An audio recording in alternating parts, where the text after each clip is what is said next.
Hello there, you're watching Nightline. I'm Anita. The top stories. King calls all parties to stop fueling anger over controversial socks. And government to kill off debt addiction syndrome, says Prime Minister.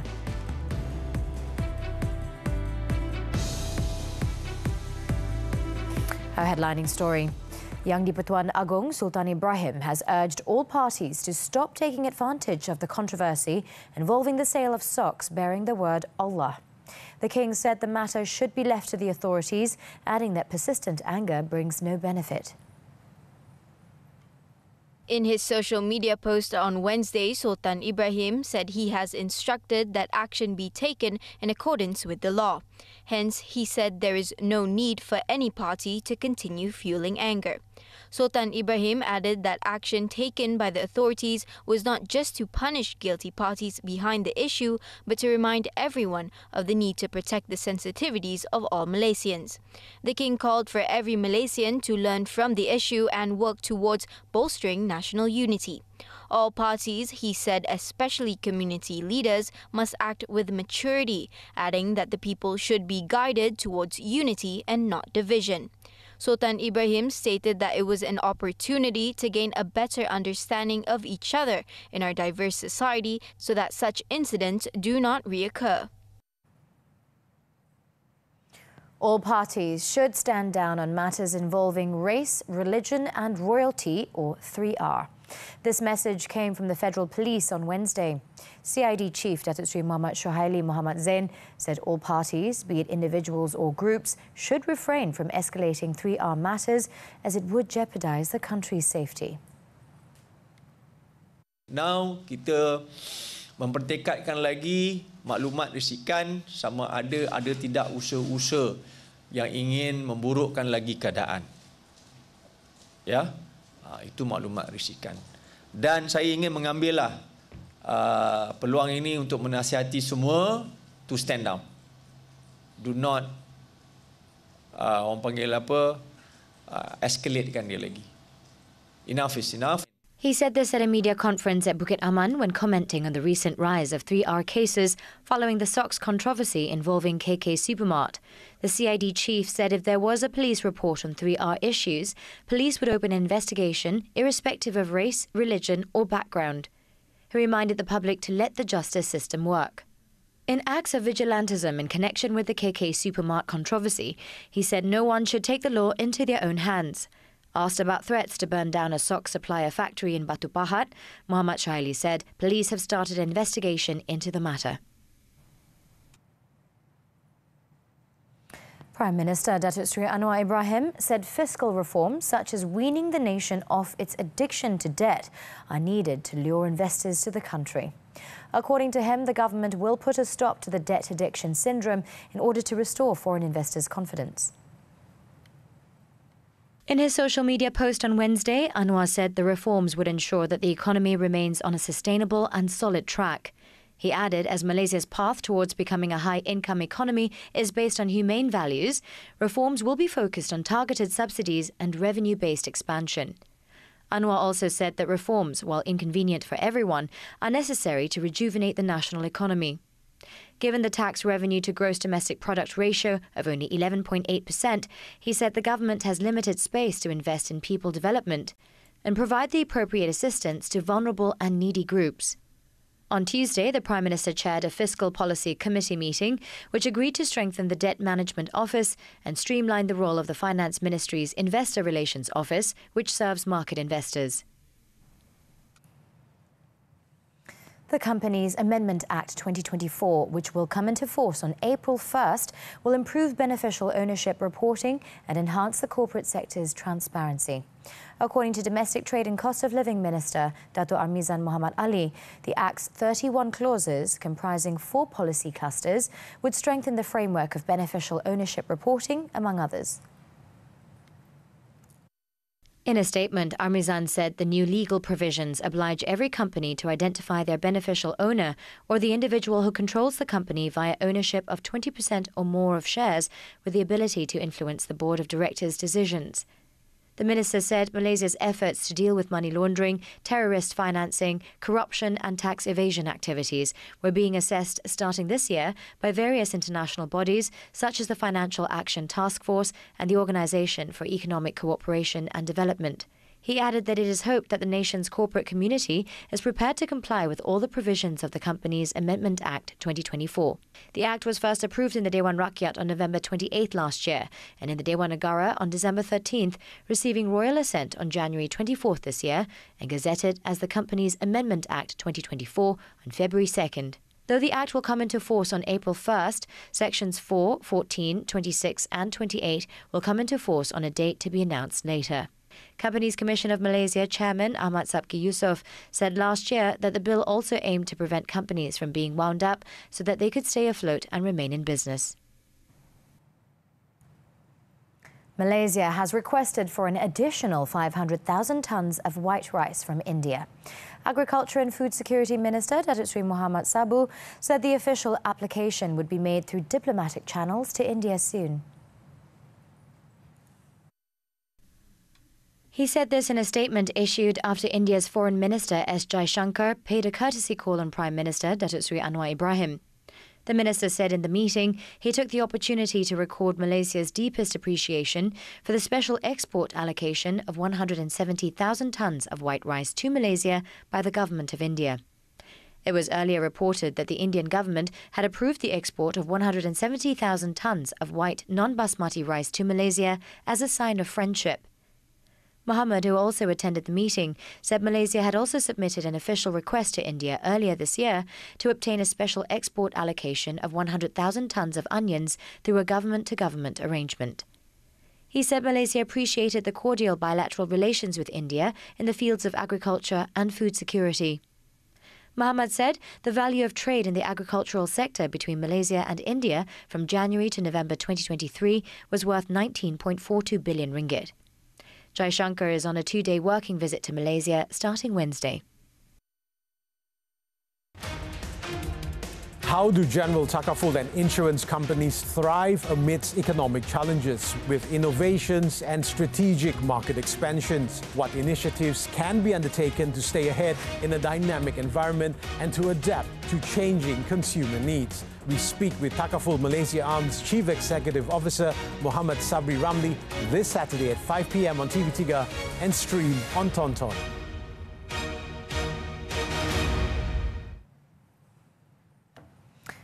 Pulau Pinang and Langkawi have been named among the 10 best islands in Asia. Destination's 17th Annual Reader's Choice Awards 2024 placed the two at number 8 and number 7 respectively. Destination is a travel and lifestyle magazine focusing on the Asia-Pacific region. This year's edition of the awards featured an expanded list of boutique lodgings and new categories.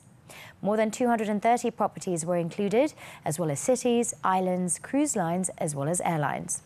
In his social media post, Pulau Pinang Tourism and Creative Economy Committee Chairman Wong Hon Wai said that the islands also got into the top 10 in Southeast Asia in the first ever Asia's Best Awards 2022.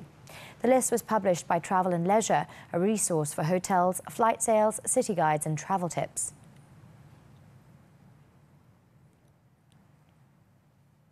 Inspector General of Police Tan Sri Razaruddin Hussein on Wednesday gave recognition to 4 officers who recently made headlines due to their acts of courage and dedication in serving the community. The 4 officers were shown appreciation by Razaruddin in a brief ceremony at Bukit Aman, which was also shared on the Top Cops TikTok account. 3 Lance Corporals, namely Muhammad Khairul Anwar, aged 32, Muhammad Hazirul Hanif, aged 31, and Muhammad Shahrul Afiq Ahmad Dugel, aged 25, stationed at the Wangsa Maju Police Station, received the recognition after bravely rescuing 2 children in a fire at an apartment in Wangsa Maju on March 18th. The quick action of the 3 officers managed to successfully break down the door of an apartment unit to rescue the victims who were trapped in thick smoke.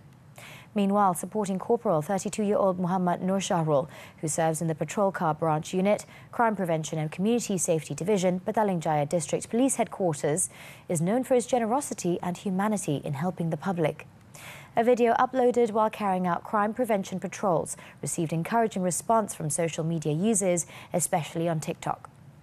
The four were presented with certificates and appreciation plaques from PDRM's top leadership.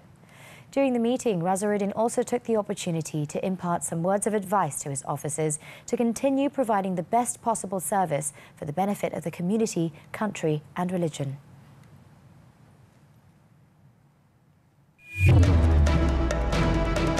Still to come on Nightline, search resumes for 6 workers presumed dead in Baltimore bridge collapse. Stay tuned.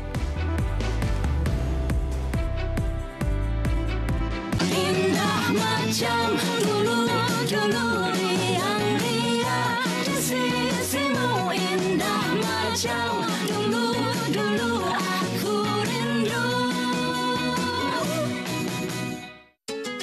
sini kejap. Tolong I ni.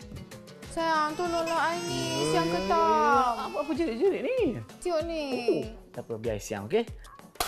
Oi, terkuat pula. Tu, jangan kau buat tak mau. Wow, kacau takut.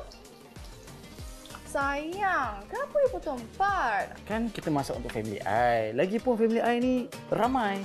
Jom berbuka. Exploring an exciting new financial potential.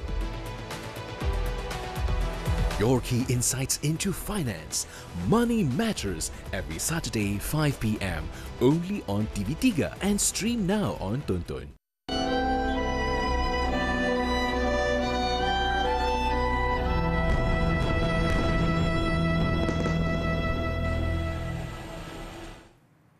Back to news on the foreign front. The Zionist forces' war machine continues to claim the lives of tens of thousands of civilians, including children, despite the newly adopted UN Resolution 2728, calling for an immediate ceasefire for the month of Ramadan. In the latest 24-hour period, the regime has killed at least 76 people and wounded 102 others. According to reports, the regime has been carrying out massive attacks on Rafah, killing at least 24 people. The majority of the victims were women and children, and many victims are still under the rubble and on the roads, with rescuers failing to reach them. Despite the adoption of the resolution, Israeli Foreign Minister Israel Katz, in a post on social media, said Israel will not cease fire. Meanwhile, Gaza's health ministry on Wednesday said the Palestinian death toll from the regime's deadly offensive on the Gaza Strip has reached 32,490 since last October.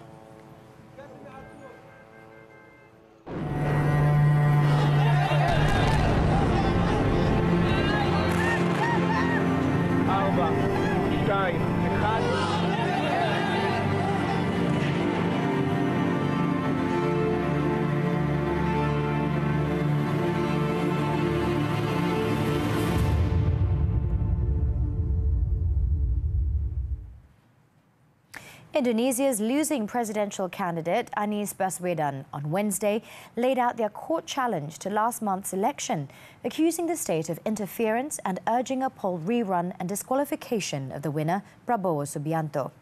The former governor claimed that the resounding victory of Prabowo was helped by the pressure from the administration on regional authorities and the mobilization of social aid as a transactional tool to ensure one outcome.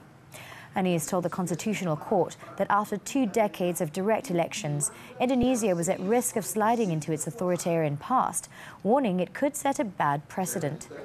Thus, he has called on the Constitutional Court to order an election rerun that excludes Widodo's son, alleging his last-minute inclusion for the vice president's post on Prabowo's ticket has unfairly influenced the vote. Previously, Prabowo received 60% of the votes, with the help of tens of millions of young Indonesians and his promise of continuity of President Joko Widodo's policies after a decade in charge. Anies and third-place Ganjar Pranowo, in the meantime, won 25% and 16% of the vote, respectively. Oleh karena seperti yang saya katakan tadi, lebih banyak. U.S. federal safety investigators recovered the black box from the freight ship that crashed into a Baltimore bridge as rescuers looked for the remains of 6 workers missing in the bridge collapse. The U.S. National Transportation Safety Board Chair, Jennifer Homendy, on Wednesday said investigators recovered the data recorder after boarding the ship late on Tuesday.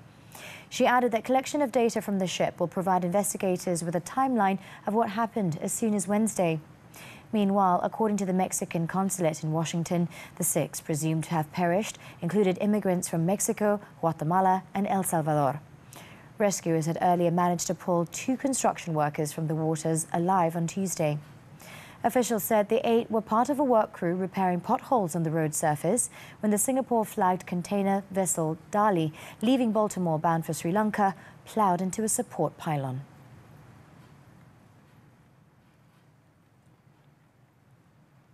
Japan's government on Wednesday said 2 deaths and more than 100 hospitalizations have been linked to a growing health scare of a dietary supplement meant to lower cholesterol.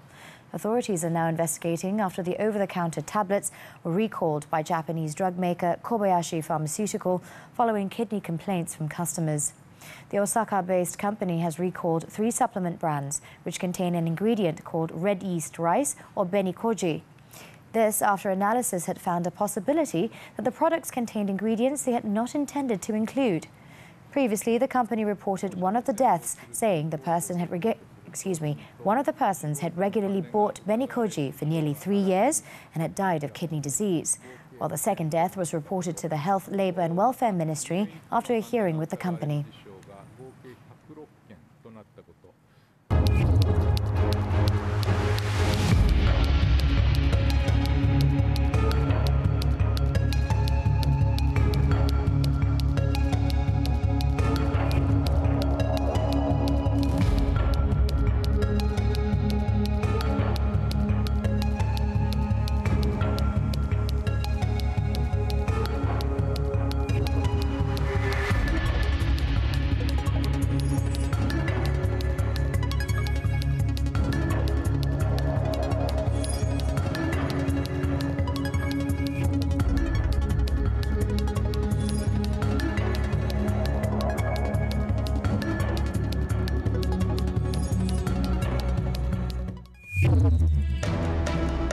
Still to come on Nightline, Bukit Jalil pitch not a key factor in Malaysia's loss to Oman. Sports right after this breather. Stay tuned.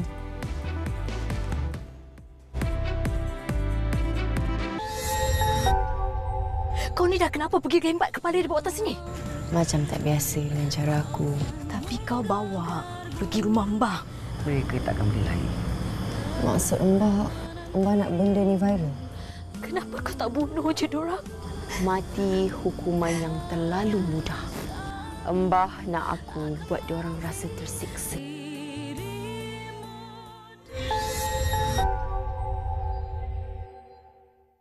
Inilah yang kata Nabi, akhir zaman Al-Quran hanya pada tulisan. Hari nuzul Quran kita nak merasai bacaan Al-Quran. Bukan saja bacaan apa yang kita faham, kadang-kadang bila kita baca Al-Quranul Karim, kita tak memahami. Bagaimanakah caranya untuk kita membaca dan memegang Al-Quran di dalam solat? Sama ada nak ambil ataupun nak letak, tidak jadi masalah. We're back with sports news now. Football. The pitch was not the determining factor in Malaysia's 2-0 loss to Oman in the Group D match of the second round of the 2026 FIFA World Cup qualifiers on Tuesday. Harimau Malaya forward Darren Look emphasised that the condition of the pitch should not serve as an excuse since both teams encountered the same condition. The timing hasn't been ideal. We've come in off the end of our off-season, as you like, so we've prepared well. The coaches have prepared us, and they've given us everything, and we've trained hard. And the timing isn't great, but like I say, we can't use all these excuses of the pitch and the timing. Tonight wasn't our night, and like I say, we work hard to put it right. At the same time, Darren also said that time was not in Malaysia's favour during the 2 matches against Oman, including the recent 2-0 defeat in Muscat last week, following the absence of a competitive match for almost 2 months, as the Malaysian League is still in the pre-season phase. Malaysia remains third in Group D with 6 points, while Kyrgyzstan leads the group with 9 points, followed by second-placed Oman, also with 9 points, while Taiwan in last place without a single point. On to tennis now, the 2024 Miami Open. Top-seeded Carlos Alcaraz advanced to the quarterfinals with a straight sets win over 23rd seed Lorenzo Musetti. The Spaniard needed less than 90 minutes to dispatch the Italian 6-3, 6-3, pounding forehands and winning 18 of 22 points when he charged to the net. Alcaraz will next face 11th seed Grigor Dimitrov after the Bulgarian's career renaissance continued with a gritty win over Poland's Hubert Hurkacz. Joining him was Italian Jannik Sinner. The Australian Open champion improved to 19-1 in matches this year with a 6-4, 6-3 victory over Christopher O'Connell to reach the quarterfinals. World number 3 Sinner will play Czech Tomáš Mašák for a place in the semi-final. Meanwhile, 2023 champion Daniil Medvedev took another step towards retaining a title for the first time in his career, as the Russian third seed beat Germany's Dominik Kopfer 7-6, 6-love to reach the quarterfinals. Medvedev will face Chile's Nicolas Jarry in the last 8. In other early action, Germany's Alexander Zverev defeated Russian Karen Khachanov 6-1, 6-4 to move into the last 8. The German did not face a single break point against his serve in the 1 hour 9 minutes encounter. 26-year-old Zverev will next play Fabian Marozsan in the next round.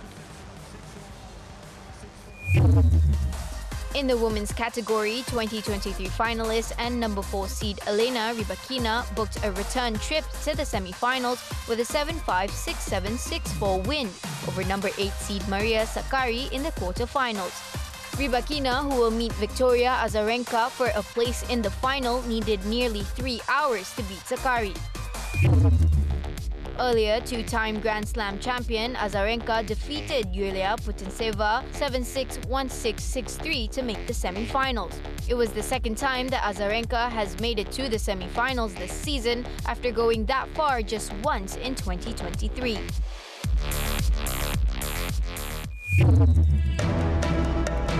Coming up next on Nightline, ex-bank manager in court again over gold bars worth 6 million ringgit. Do stay with us. Learn strategies for staying ahead in the financial battlefield.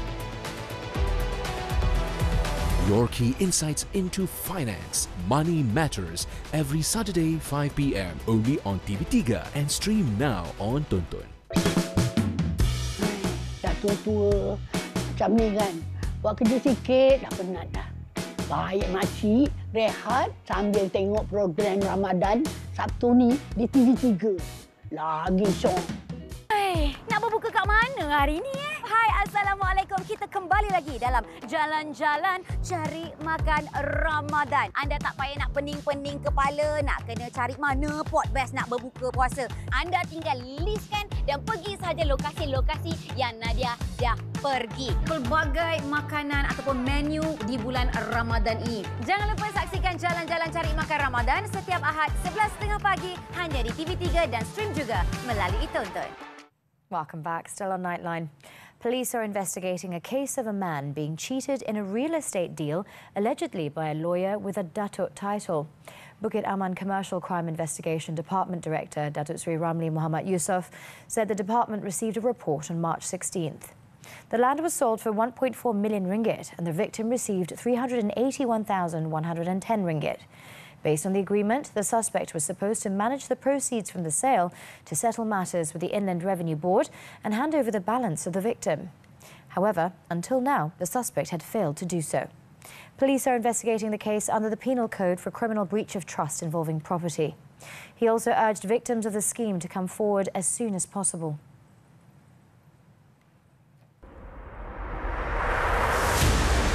Silibus terlalu padat dan tinggi. Faktor keciciran pembelajaran dikenal pasti. Di pihak kementerian, intervensi kurikulum tampil sebagai inisiatif solusi. Pastikan anda bersama saya, Fadina Siddiq, dalam Soal Rakyat, Sabtu 30 Mac, jam 4 petang, hanya di TV3.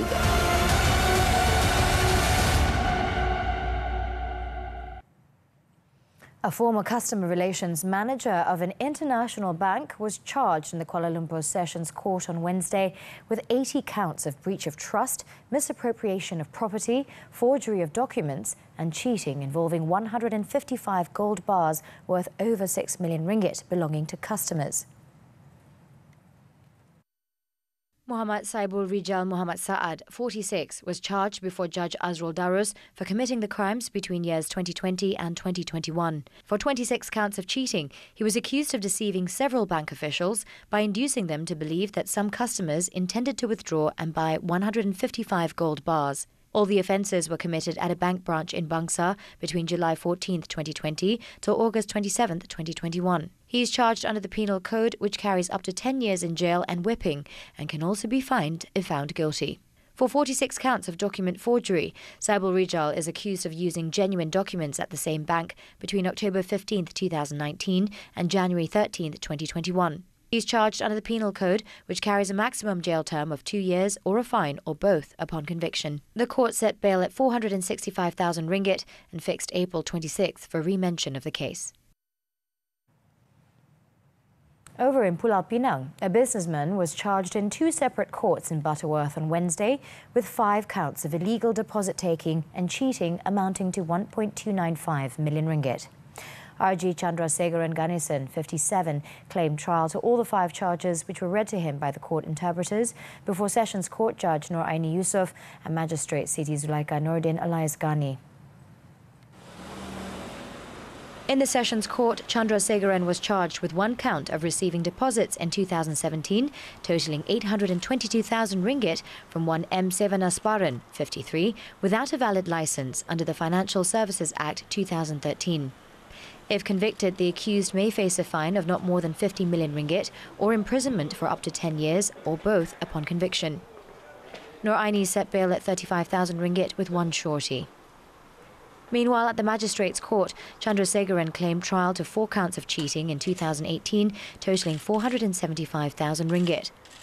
He is alleged to have dishonestly induced Sevanasparan into handing over 180,000 ringgit, 40,000 ringgit, 20,000 ringgit and 235,000 ringgit to him for a non-existent investment. All 4 charges were framed under the Penal Code, which provides for a 1-year minimum and 10 years maximum imprisonment or a fine or both upon conviction. Siti Zulaika set bail at 8,000 ringgit for each offence with 1 surety. April 26 has been fixed for mention pending submission of documents. Over in Kedah, another senior officer of an enforcement agency was remanded on Wednesday to assist in the investigation of a case involving the submission of false claims amounting to 1.18 million ringgit 4 years ago. The 1-day remand order for the suspect in his 40s was issued by Magistrate Siti Nurhasliza Mat Ali following an application by the Malaysian Anti-Corruption Commission, MACC, at the Alor Magistrates Court. Probe is being conducted under the MACC Act 2009. According to sources, the suspect, believed to have submitted false claims for ship maintenance work, was arrested around 5 p.m. after giving his statement at the MACC office in Kedah on Tuesday. The MACC has earlier remanded 4 individuals, including a company owner and a logistics director of the enforcement agency, on suspicion of conspiring to submit similar claims between July and November 2020.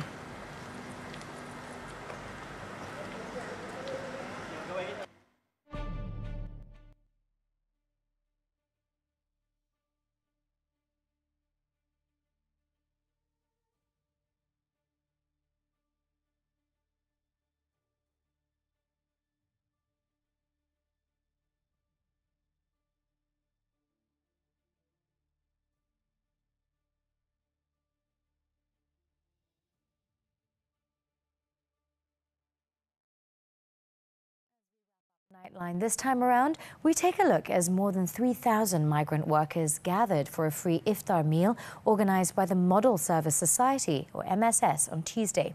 During the Muslim holy month of Ramadan, the MSS, a non-profit organisation based in Dubai, serves iftar meals to thousands of people with an aim to be a bridge between the haves and the have-nots. With that, I'm Anita. Thank you for tuning in, and to our Muslim viewers, Selamat Bersahur. Be well, Malaysia.